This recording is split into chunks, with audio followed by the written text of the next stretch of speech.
Hey, does the term defense against configurations mean something to you? It should, and it will when you stick around for this episode of CISO Tradecraft.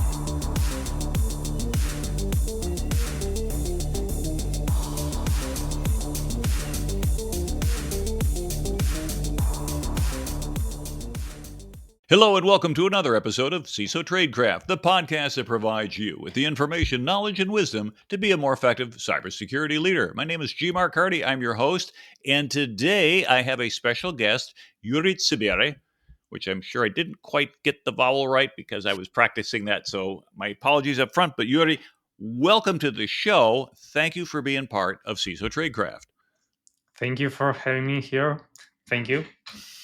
Now, I started out talking a little bit about what we're going to cover in today's episode, which is defense against configurations. But first, let me understand a little bit about your background, because you work for a company called ThreatLocker, and you're a product manager. Now, when I used to work for a product software company, that was years ago, back in the 90s, it was Accent Technologies. I had friends who were product manager, and I remember calling one aside saying, "What do you really do?" We'll save all of our listeners that embarrassment of asking somebody, "What do you do as a product manager?"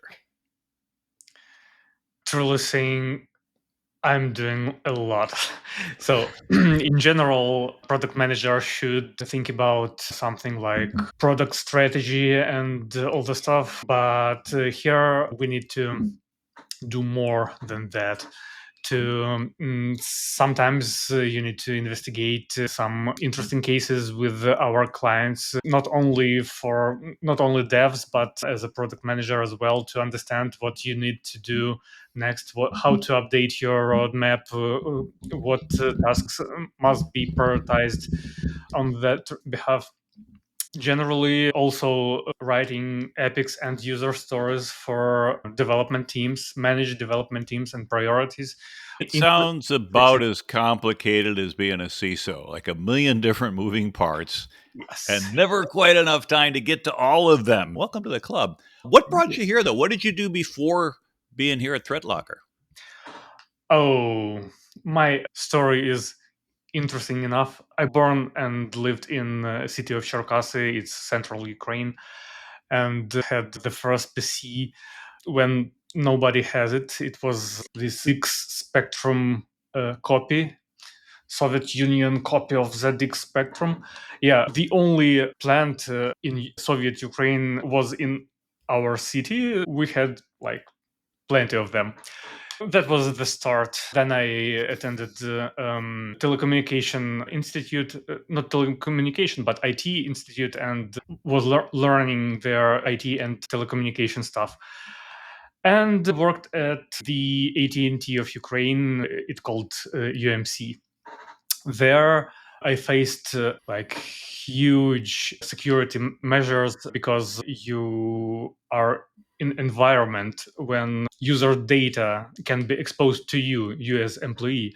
So you need to limit any unwanted data exposure. Even then, it was quite a while ago. We have tons of security measures to limit that data. After that, I was working as a product manager in e-commerce for quite some time, and here I am at ThreatLocker. So generally, a product manager in general in development is doing quite similar things in any industry. But my technical background helps me to be on top of security things here. So it sounds like growing up in Soviet Ukraine that you had a focus on security from an early day. And of course, that becomes almost cultural. So here you are today working on cybersecurity, and you're really looking at some unique challenge here, and that is the risk of misconfiguration and how misconfiguration can lead to a breach, and perhaps it's a big one. And oftentimes, when we look at the statistics, we say, is it lack of a patch? Okay, we can fix the patching. Is it lack of user education? We can go ahead and download some training. Is it whatever physical security? We'll go ahead and badge an entry. We'll do an MFA, for example, and we think we've got everything covered. But as it turns out, that misconfigurations could really be the next major attack vector and maybe has been a major attack vector for some time. So, how does that factor into the potential sources of breach? And how much should CISOs really be concerned about the status of their configurations or misconfigurations? So generally, when you're installing an OS on PC or laptop or where it comes with default configuration. Hmm. Yeah. In general, it's okay to requires compatibility with most of devices, let's say, or software or old software. But nowadays, these default configurations can be a vector of attack. So let's say your system is supporting SMB version 1 by Yep. default, and it's known there is known breach in SMB version 1.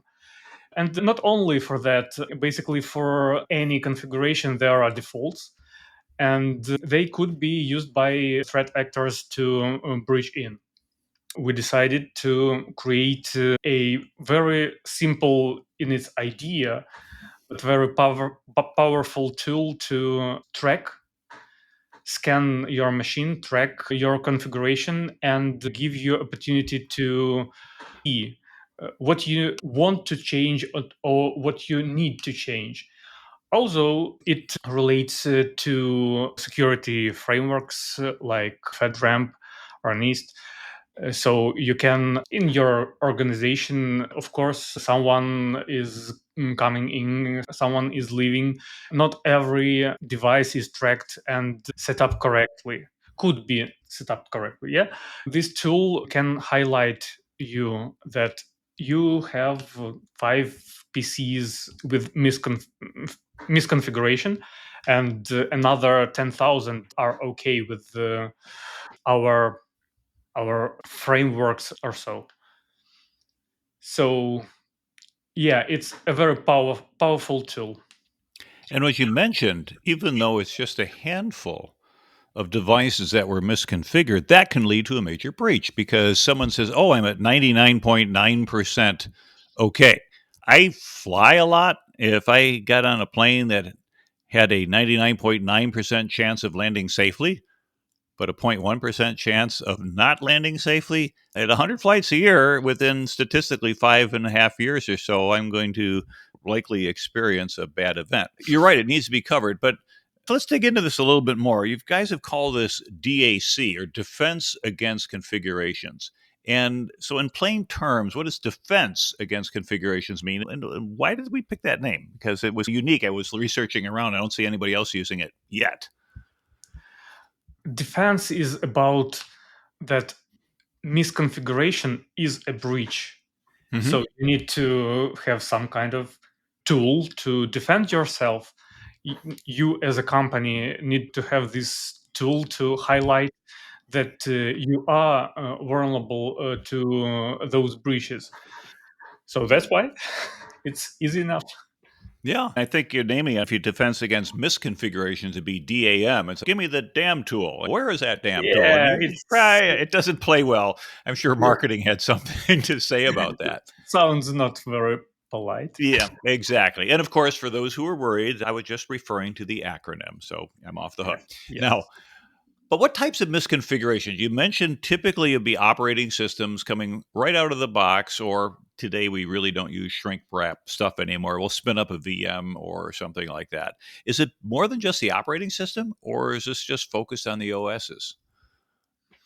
It focuses on these configurations. Currently, we are covering Windows, fully Mm-hmm. covering Windows, and we are adding checks like every day. I guess there are definitely more than 100 and maybe more than 200 right now checks. It is, like I said, this SMB V1 or RDP exposed to internet, or you're not locking your machine in, I don't know, in 15 minutes or 10 Mhm. minutes when we need to match some kind of security and configuration framework. So you need to lock it automatically in 5 minutes or even less. Mhm. So those types of checks. And that's absolutely fundamental to security. If you can identify these misconfigurations, and some of them, as you said, are default. Now, why does a vendor ship it by default like that? Because most users expect something to work when they plug it in and turn it on. If you plugged it in and turned it on and said, wait, you have to configure 99 different things before you can make it useful, they Yeah. wouldn't sell a whole lot of copies. And so as a result, it's got secure enough, but not for an enterprise. And so, what it sounds like you can do with the DAC, you can identify misconfigurations really before they can become exploited. Things such as even inserting a USB drive. What happens when I put a USB drive? If somebody leads a Road Apple, which is a USB that is an auto start. Wait, I got one right here. Mhm. Here's my USB drive, although it's got Windows 10 on it. So it's still sitting here waiting because Windows 10, of course, is gone. But how many people out there still have Windows 10 running somewhere in your enterprise? I'd say shame on you, So, but this particular device that I'm recording on today is on the 1 year special probation of Windows 10. That said, they're not doing the regular security updates. And if you have to support legacy equipment, something like this would be absolutely essential to make sure that you don't end up with out of configuration or misconfigured operating systems and things like that. And you'd mentioned frameworks, and I'll get to that in a couple minutes about different frameworks and how we could do that. But how does this approach for doing the defense against configurations differ from a typical configuration management or hardening tool where you say, yeah, press that button and it throws a bunch of switches and you're done? What are the differentiators that make this approach work better than, for example, if I just downloaded a big fat script, ran the script against my OS, and when it was done, it said, okay, yeah, you're up to speed? our implementation based on our agent, which is installed on every machine. If you want to secure your environment, you need to install a ThreatLocker engine, and it constantly checks against those configurations. It's near real time. You can see the update in bad way, if you will. Also, you have a dashboard where you can track all your organization or computer groups one by one, or drill down to exact one PC or Mac, or in future Linux, Mhm. that is exposed in some way with that misconfiguration. So we have a bunch of tools to make it easy enough to see, is there an issue, and fix it Right. as soon as And possible. Yeah. yeah, you had mentioned you had the threat engine or the ThreatLocker engine running, and that's really important. I had a chance to talk to Danny Jenkins. He is the CEO, co-founder of ThreatLocker, and when I was over at Black Hat, he is out there working the floor, doing product demonstrations and things like that. I said, "What CEO does that?" Obviously, this one. And for those of us who remember that episode, it was a little short one. I tried to respect his time. I said, "Dude, you're awesome. You're out there leading by example." I thought it was pretty cool. And so now what you're doing is you're saying, hey, for our folks who are running the ThreatLocker engine, you're now going to expand that capability. So this does this require a separate license or anything like that? No. Or it's not, it's already there. So you're doing this Yes. for your customers. That's awesome. Yes, because it's very important. We think that it is very important to highlight those misaligned configurations. It's not only ThreatLocker secures everything, but we Mhm. are showing that you might be misconfigured, and that could be a threat vector. So I understand that, and again, I don't use your threat locker tool. My enterprise is not big enough, but in reading, doing my homework for this episode, is that the DAC becomes your default landing page in your threat locker portal, and then using those agents, it's going to scan on a daily basis and say, "Hey, here you are in your dashboard. Everything's green, or which is good, or everything not so good." And then from there, you can call a security leader's attention to issues right away. And so, what happens between the time that a misconfiguration is detected? Do you do any prioritization of risk, or do you just simply just dump it on the dashboard and say, No, go figure it out? And then do you give any guidance for figuring out how to remediate? Yeah, when there is some misconfiguration, we have three levels of threatiness, if you Hmm. will. Okay. So, yeah, of course, we will highlight more the most bad configuration and put it on first screen, if you will. Also, in every check, you can click it and read what it is about, what we are expecting to have there, and how to update it or change it to meet our expectations. Yeah, and that is awesome. And let me continue on that, if I may, because you had mentioned previously different risk frameworks and compliance standards, like the ISO 27001 critical security controls, Essential 8, 800, 171 list, Mhm. etc.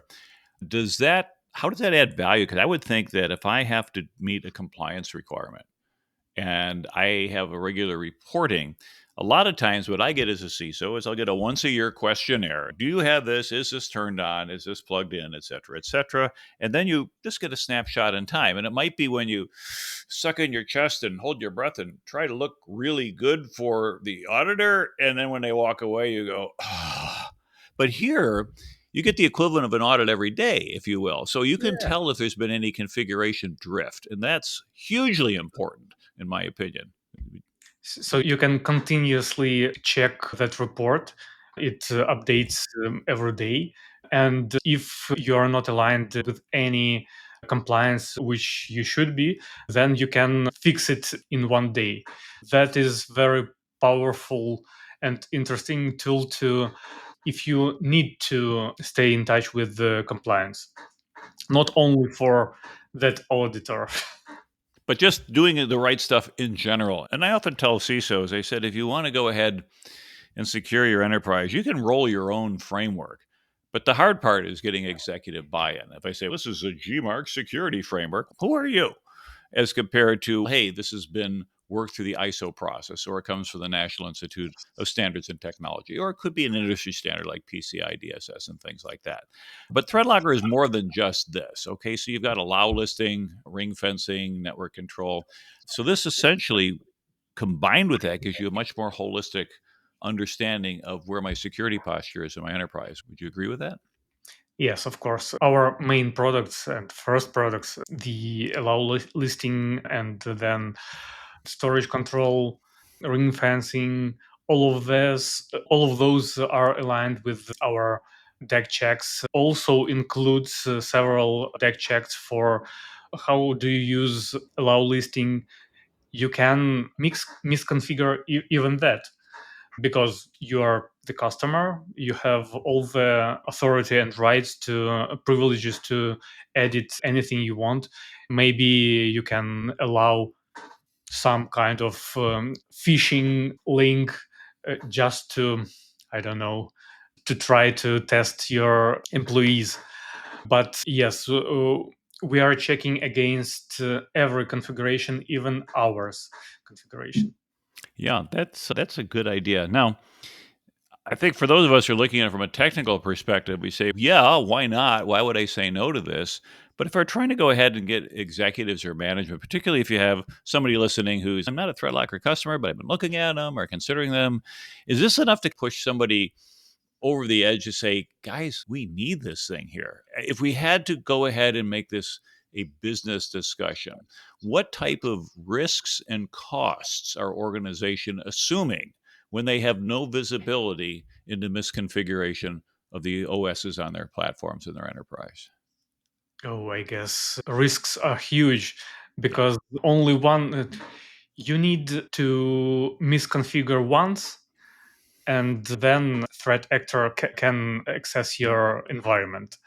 So you need to constantly not do misconfiguration. And yeah, it's very important to understand that those checks are constant. And as your organization is growing, new machines are added, new people are added, there can be misconfiguration. And that is the one thing threat actors are looking for. Yeah. Yeah, and it would seem to be low-hanging fruit. I know that I had run some Windows XP virtual machines. I'm sorry, XP is my old guilty pleasure. People look in the background, they say, "You got these old Dell computers." I said, "Yo, those are all XP machines from 20 years ago. Who knows? They might come back and save the world someday." But to make the XP virtual machine talk to my host OS, I had to enable SMB1. Oh SMBV1. no. Yeah. And so now I'm gone with that. That virtual machine is gone. Thank you very much. But you got me thinking, did I turn that back off? Because I might have enabled some temporary misconfiguration for valid business purpose. I had to access something in Yes. there.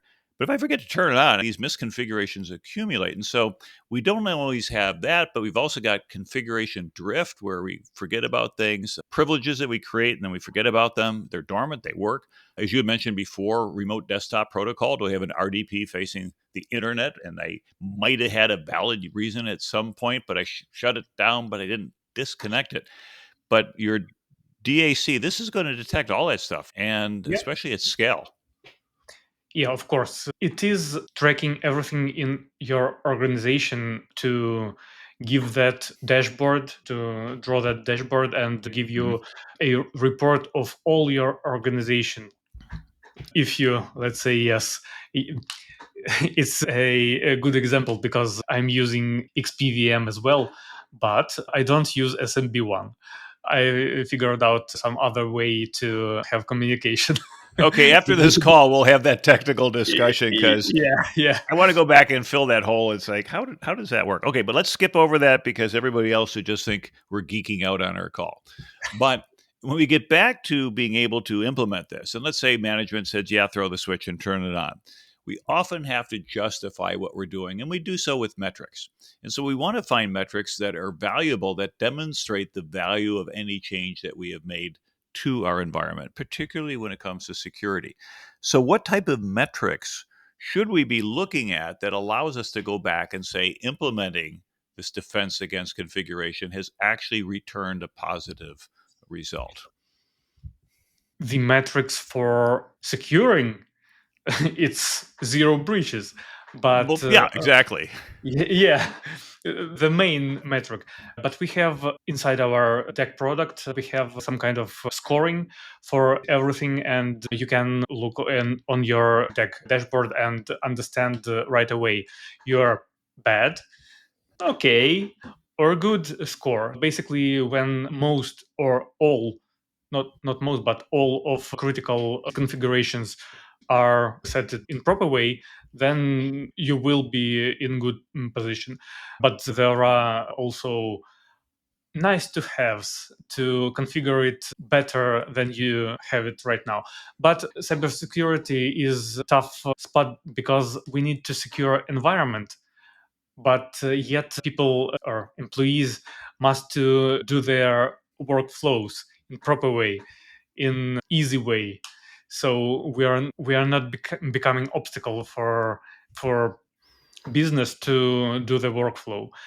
So that's why you can have not the 100% green deck report, but most of bad things should be and must be configured in proper way. Got it. And so we can then potentially, although a zero breaches is the ideal state, reality is we could also look at things such as have we reduced the number of incidents, maybe not to zero, but a reduction in that. If an attacker does try to get in, can we reduce that dwell time? Because maybe somebody makes a mistake and misconfigures in an afternoon. The next morning, I'm going to know with your tool set as compared to finding out a month later when a breach is reported or 6 months later when the auditor is discovered or something like that.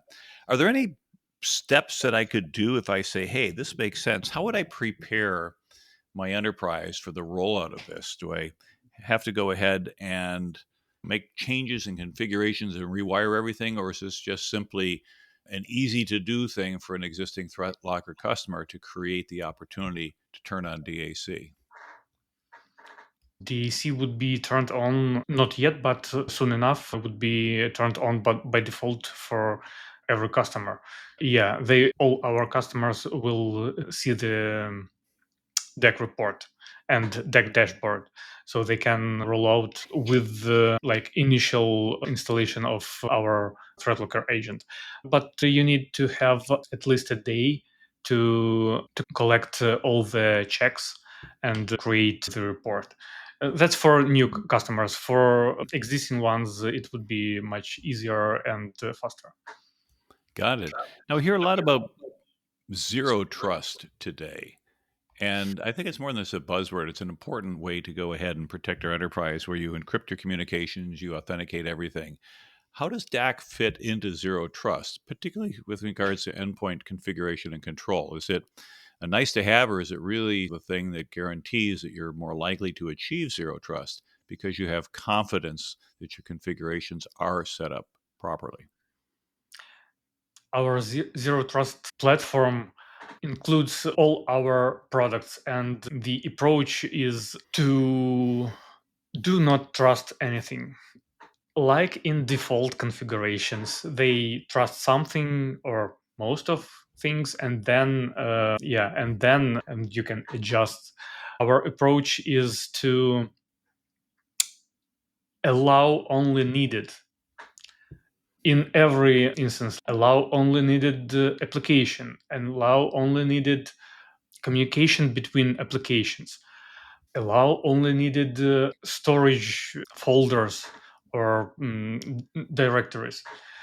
That all combining with our deck is securing your organization in, I think it is in proper way, because previously before zero trust there was like antivirus thing that is based on heuristic approach, so you're learning threats afterwards. So you need to keep up with that huge database of threats which are already used. You don't know what the new threat is. Our approach is pretty simple. Do not allow those threats to breach in. Yeah, and I've seen some new types of attacks. So the click fix has been prevalent in 2025. I had a client, senior executive, who got the little thing, oh, prove you're a human. Hit Windows R, Control V, Enter, and that keystroke sequence proves you're a human. It does prove you're a gullible human because you just copied the contents of the buffer given to you by the malicious website, pasted it into a Windows run command, and executed it. That's one type of approach where it seems that having a proper config to say, hey, you cannot go ahead and run, for example, PowerShell scripts as a regular end user, particularly nothing at the privilege level. Even AI powered attacks, where we're getting to the point where, and I've read recently where there have been discovered some attackers that are using fully AI powered autonomous attack mechanisms. No human in the loop. They fire this thing up and it's pre programmed to go after that. So I would think that if I had the assurance that comes with a ThreatLocker DAC, that I would feel a lot better about this change in the threat environment, because the way those get in is through misconfigurations. No offense to our users, but the old saying, you can't fix stupid, you will always find a way to create some sort of gullibility in legitimate, smart, hardworking, dedicated employees. They just like, man, I did not see that coming. I didn't know about that. And we can't teach them all the nuances. But it seems that effective configuration reporting, lockdown validation is going to be huge in facing the future. So, do you see any other types of threats on the horizon where being able to do the DAC is really going to help us in terms of building better defenses? So in this case, our deck is another layer of defense. We have our core product and a bunch of different other products which are adding layer by layer defense against those types of threats. And we are evolving and giving another layer of defense with our defense against configuration checks. You as company security manager have all that visibility on every machine. Of course, those AI generated threats, when you have no zero trust platform on your environment could be very intense. But when, as you said, just verify that you are a human, type paste to run command and press enter, then our other layers of defense are in place. You can't just run that because you will be ring fenced. Or if you, as a human, ran some malware script, which there are some scripts, yeah, and you can be ordinary human, just run it. You won't be able to really run it, just blocked. Got it. Yeah, so that sounds like an awesome addition to the security tools that we have. Now, you'd mentioned earlier that we do Windows endpoints, that you're very shortly, if not like this month or something like that, going to do all the Mac endpoints and potentially Linux going forward. And that makes sense to me because you're going to go from the largest number of systems down. But are there any other future enhancements on the DAC or other things with ThreatLocker that CISOs or security leaders should be aware of so they realize, in a way, and get a peek of your roadmap and see what's going forward? I don't think that I can That's disclose all right. something. There would be something interesting on Zero Trust World 26. Yes. Yeah, I was going to mention that because Zero Trust World 2026 tickets are now available. And great, I get a three-letter domain, ztw.com, zerotrustworld.com. And I got invited to that last year. And I got to tell you honestly, I was quite surprised. I figured, okay, a vendor event, yeah, you're going to get some conference room. They're going to serve some cheap food and a bunch of speakers selling you stuff and a whole bunch of swag in the back. You guys had this entire place over in Orlando with speakers and a floor, and this is like going to like what RSA or Black Hat was in the first couple of years, where you have not a super huge crowd, but people that you could talk to. And I talked to one guy and I thought, this is the first time I've heard about this. He said, I've been coming for years. It's like, wow. So Zero Trust World 2026, it's coming up. If you go to ztw.com, I guess I could Google it and look at the dates on there, but it's up to everybody else to go figure out the dates. And the pricing looks bad. March 4th through the 6th in Orlando, Florida. That looks pretty good. So for chief information security officers, security leaders who say, hey, this looks like it's something I ought to be doing. The idea of being able to capture on a real time basis the configuration of my operating systems for all these endpoints in my enterprise, and then be able to manage that going forward. Any bit of advice that you might have for a security leader who feels that maybe they're a little bit behind, but they want to catch up in terms of managing this configuration risk? So most of our deck checks are from those security frameworks. We process tons of pages of those security frameworks, and it's not still 100% covered, but we are getting to that. And yeah, most of answers are there. Also, we have our own deck checks for proper configuration for ThreatLocker for our services. Mm-hmm. And the last thing I want to tell about configuration, it's not only about configuration, but you need to educate your staff not to get phished. Even the most secure system, the weakest point would be human. So That's a very good point. Excellent. So, recapping, for those people who are ThreatLocker customers, you're going to have access to the DAC and that defense against configuration or misconfiguration. It's a silent MIS just to make sure the acronym works out right. Is a real step forward. It takes advantage of the fact you've got agents on these endpoints already. They're going to go ahead and report on a regular basis, so we don't have to rely on monthly or semi-annual audits, but at real time, we know what is misconfigured, what is most likely still back to factory defaults, which was turned on with trust by default. And in a zero trust in world, you can't do trust by default. It's not trust by default. yes. And as you go forward, you've got all of your Windows endpoints are covered. In the very near future, you're going to have all of the Mac endpoints covered. It looks like Linux is coming up. You've got some exciting announcements coming up at the Zero Trust World 2026, which will be in March 4th to 6th over in Orlando, Florida. And if people want more information about ThreatLocker, they can go to the ztw.com and sign up for that, or go to threatlocker.com, or we'll put some link in our notes here so that people can find it.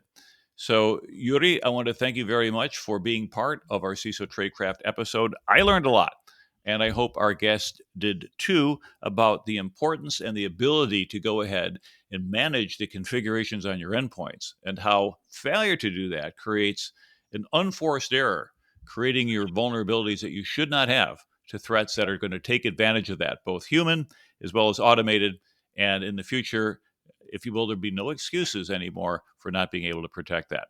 So, our guest, Yuriy Tsibere from ThreatLocker, thank you very much, sir, for being part of our show. This is your host, G. Mark Hardy. If you love the show, go ahead and follow us on LinkedIn or on Facebook or wherever you happen to follow us. Actually, I don't think we're on Facebook yet. I don't do Facebook anyway. But the point is that we've got episodes out there. And more than just the episodes, we have a Substack newsletter. And if you follow us on LinkedIn, you get a lot more than podcasts. You get a good, steady stream of information. And oh, by the way, my partner, Ross Young, just published his first book.